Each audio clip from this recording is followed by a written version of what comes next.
Well, today is a more in-depth day, at least for coverage, because we have come to the site where the track for the new coaster at West Edmonton Mall is located here on the outskirts of Edmonton. You can see it. Now, we're not going to trespass and really get on their property, but I wanted to come and see this for myself, as it's already become somewhat famous for its multicolored sections. You can see some support columns and stuff in the background as well.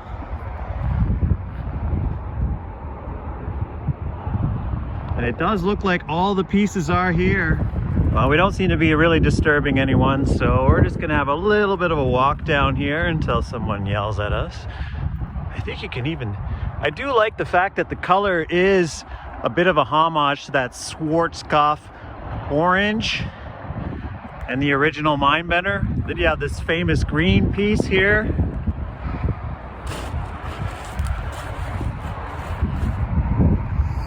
There is a lot of twists, and mainly the supports are all in the background, you can see there. I would say the comments have already clarified that there's definitely some inversions, as you can definitely tell. It looks like only two.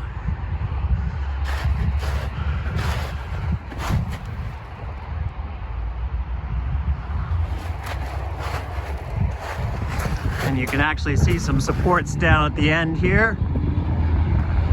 Again, it is freezing, but not as bad as my last visit. Finally, some blue supports here at the very end. Sort of like a deep purple, really.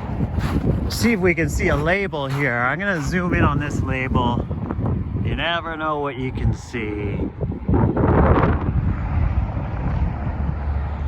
Some of those supports in the background are very long, so this coaster is definitely gonna have some height to it. It looks like stuff is missing here, so maybe when we get to the site, we're gonna see some actual construction. The gentleman that just drove by, he said it's not ever gonna get built, which would be certainly unfortunate, because they are working on the site. We're going to it right now. We'll see. That is a big debate here.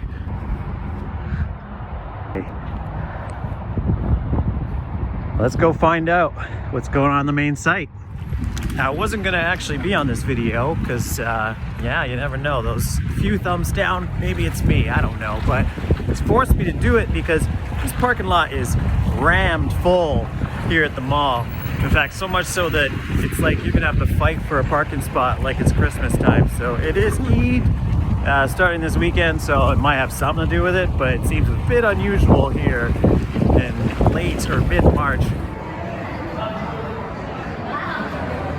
Now, the only reason I mention that is because the gentleman mentioning that this project's never going to be built, which seems weird for a city that seems quite busy and commerce is quite, in fact, West Edmonton Mall seems to be busier every time I come to it. So yeah, here we are on a Friday. Let's hope that based on the business, the project does get built.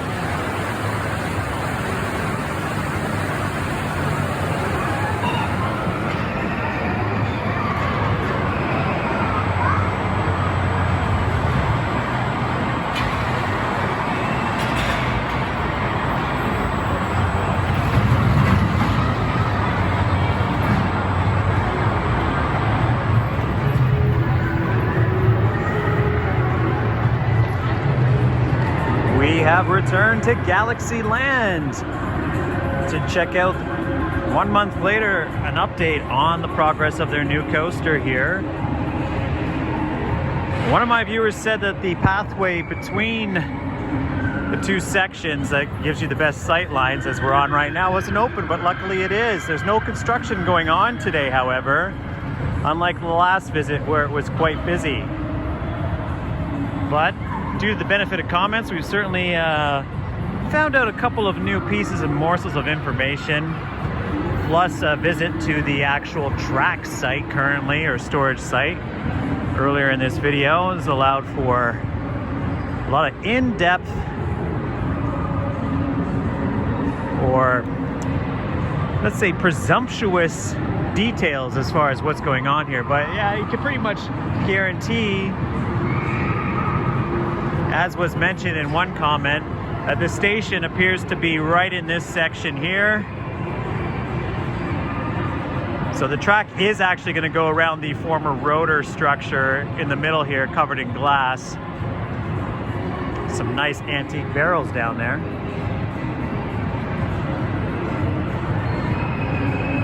Still seems like a misuse of space for the interior of that rotor section, but maybe they have plans for that.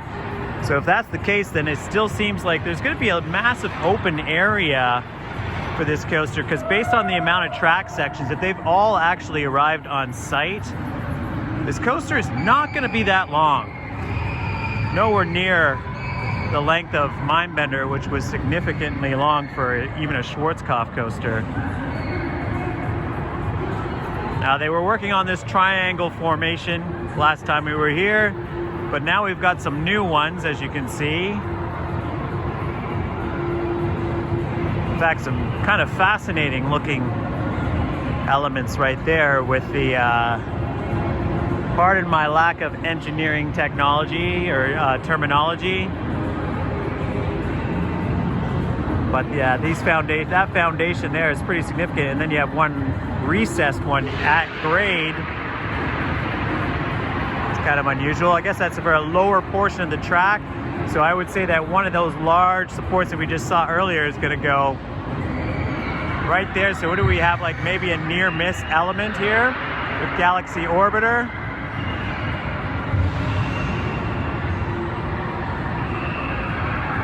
It seems like it's gonna, if this is indeed where the station's gonna be, then it makes sense that it's gonna shoot out this way for its initial launch. And then you can see by all these new supports, or the new foundations that we have here built in, pylons technically, that I would probably bank that this is the primary launch section that you're looking at right here. Bending around backwards there, as you can see, it even actually goes right underneath. So it looks like the launch is actually going to shoot from this section, go all the way around underneath, and then come back this way. You can see a foundation or a support right here. In fact, right underneath us, you have two supports. So I do believe, and my theory, I believe, is correct, even with these markings on the ground, that we're going to have an inversion right above us here in this section, which would make sense for it then to carry backwards for the family portion. I'm just speculating because it doesn't seem like there's any other course for the train to go other than over here after that inversion into that back section there, which would kind of make sense with the amount of support availability that they have there, that might be yet another inversion over there. I'm going to be completely destroyed in the comments, but that I'm all about engaging in the conversation regarding it. It's an exciting project. We don't get much to be excited about here in Canada, so here we are. One of the last major coasters, probably, as I said, to be built for at least this decade. Now you do have some more interesting supports over here. So you have what looks like another sort of bend around section, which could potentially be an inversion instead over here, which would kind of make more sense. It would be a nice showpiece for those watching from the catwalks on that side. And then don't forget, you do have all of this work that actually just recently got constructed. There's a lot of support work that's going to be in this section here. So the majority of the coaster looks like it will be kind of bunched up in this section, which would make sense since you do have Galaxy Orbiter on this side taking up all of that space. And you've got 140 feet to work with, which from, again, some comments and speculations, it looks like it's only going to be about 110 feet height But we welcome it nonetheless. We want to see this coaster get built, despite the speculation that it might not be. I honestly do believe that, from what my interpretations of even just my last video and the progress of this site, considering that Six Flags Great Adventure's new coaster, even though it's not slated to open till 2027, just the other day had track pieces arrive and actually be installed. And you have all the coaster track on site from what it looks like for this project here already. And the train, as a matter of fact. So who knows, on our next visit, maybe I'll be able to sneak into the sighting of the train. But as there's no progress in work today, construction-wise, there is things to update, but nothing crazy. So you do see this actual large re-poured foundation in this section here. So that is probably the most significant size of foundation that they've created for this. We have a Magic Man here. Probably the most significant size that has been created for this project.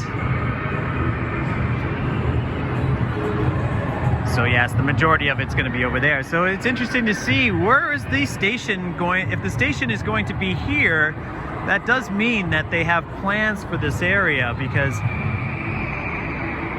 from what it looks like, you'll probably be able to enter it somewhere from around here. There'll probably be some sort of construction. Perhaps they'll cut away the railing here to give an entrance and an exit, kind of how the space shot on the other side is operated, or at least accessed.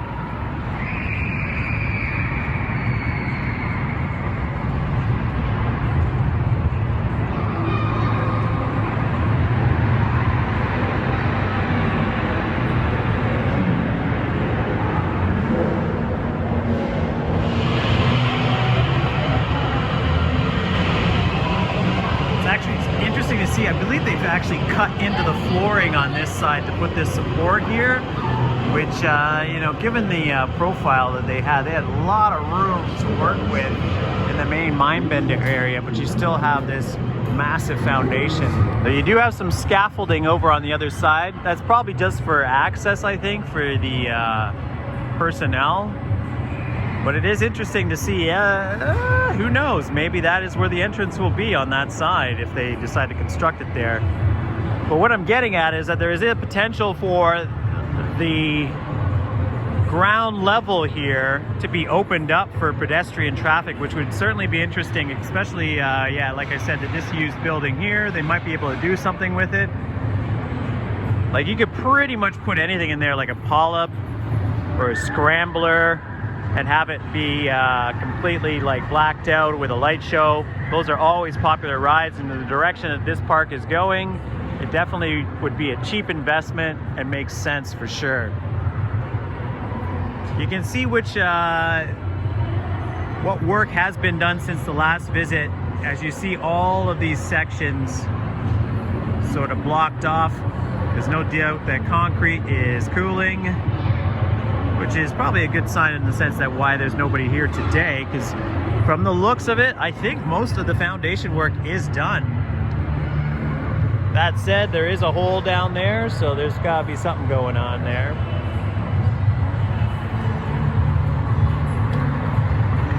But it doesn't look like there's much work to be done for the foundation, so despite what's being said, I'm pretty sure you're going to probably see supports being installed within the next month. I'm coming back here kind of like every 3 to 4 weeks, so it certainly looks like they're ready to be installed. Of course, that means you got to get a crane on site and all sorts of other considerations.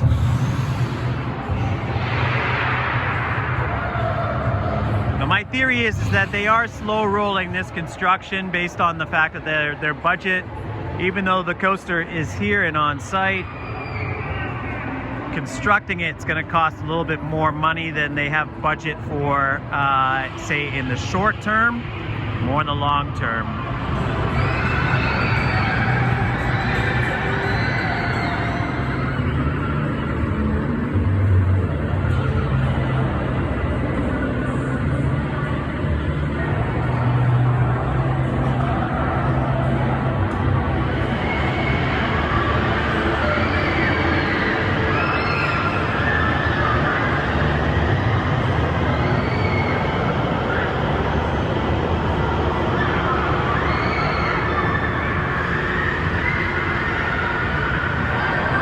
I actually was not able to see this last time, but there is actually some support, or the foundations for the supports are actually on that level of the ride, right around Galaxy Orbiter. So it certainly looks like it's going to be an interesting layout. I didn't actually anticipate that, but you can see it right over there. So there is some work being done over there, so it doesn't look like that'll be a publicly accessible area either, despite it formally being so.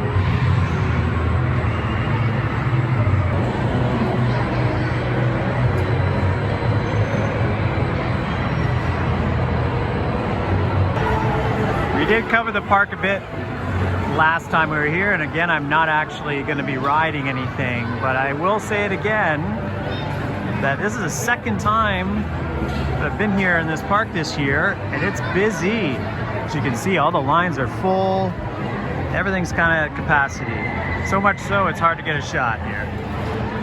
And unfortunately, the Cootie Coaster is not running, so that might be contributing to it, but that just means Dragon Wagon is getting the love today with full trains. No Zen rides today. I kind of wish they had gotten rid of this Barrel of Monkeys ride, because it is not good.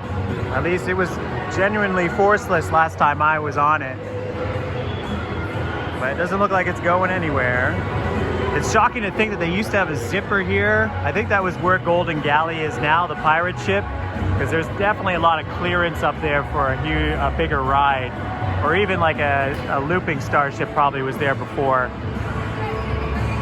And I'm just gonna give you a little sense of what's going on here today, because it's certainly busy. Oh, Mr. Potato Head. Hey, buddy. Nice cameo from Mr. Potato Head. And another ride that I found genuinely forceless here, which is Trouble Pop-O-Matic, the ride. All right, that's gonna do it here from WEM, West Edmonton Mall and Galaxyland. Hope you enjoyed the update. I'm certainly looking forward to it. Despite the skeptics, I still think this project is going to be going forward. However, I don't believe it's going to actually open for quite some time. I'm going to give it like a mid-summer timeline, which will work out for me because I'm unfortunately not going to be able to be here, say, if it opened up in 3 months' time. But that's for another video if you're following the channel, as I'm off to a big adventure this summer. But as for this project, definitely going to continue covering it during the month of April and May, all the way up hopefully till we see some actual physical construction of the ride itself.